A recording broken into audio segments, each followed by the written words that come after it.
Hi everyone, I'm Bruce Cohen and I'm here with one of the lawyers from my office, Sanat Mehta. And Sanat is going to talk today about birthright citizenship. As you know, there's been an executive order signed by the president that just because you're born in the U.S. now does not mean you're automatically a U.S. citizen. So Sanat, you want to explain maybe some of the constitutional background of that and what the effect of the executive order is? Yeah, so birthright citizenship has been an important part of our country's legal history. In the 1860s, after the Civil War, the 14th Amendment was ratified. The 14th Amendment starts by stating that all persons born or naturalized in the United States and subject to the jurisdiction thereof are citizens of the United States.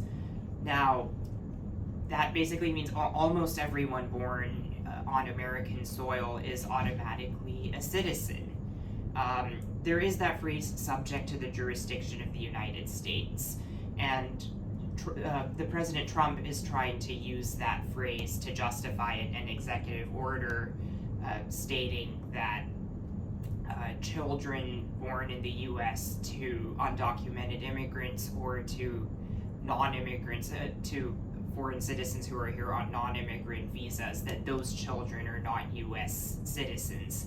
But this contradicts important Supreme Court precedent. There was a case in 1896 called United States, I'm sorry, 1898, called United States versus Wong Kim Ark, where the Supreme Court clarified that children born in the U.S. are automatically citizens regardless of their parents' immigration status. The only exception to that would be if the family is here on diplomatic immunity, such as if the parents are foreign diplomats or something of that sort, because then the children born to those parents would not be subject to the jurisdiction of the United States.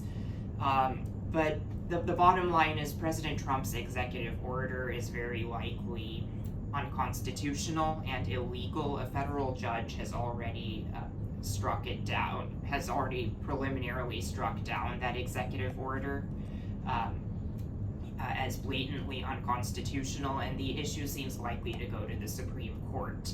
Although it's hard to predict how the Supreme Court will rule for sure, there is a very high likelihood that the executive order will be struck down.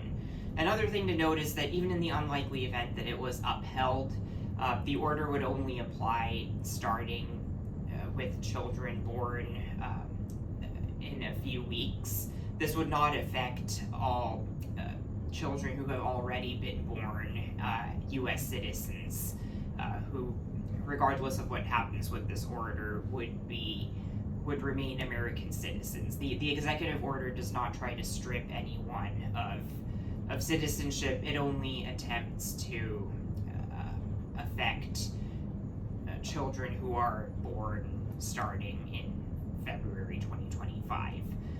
But that said, this is one of the more aggressive moves by the Trump administration, and it will be interesting to see how it plays out in the courts.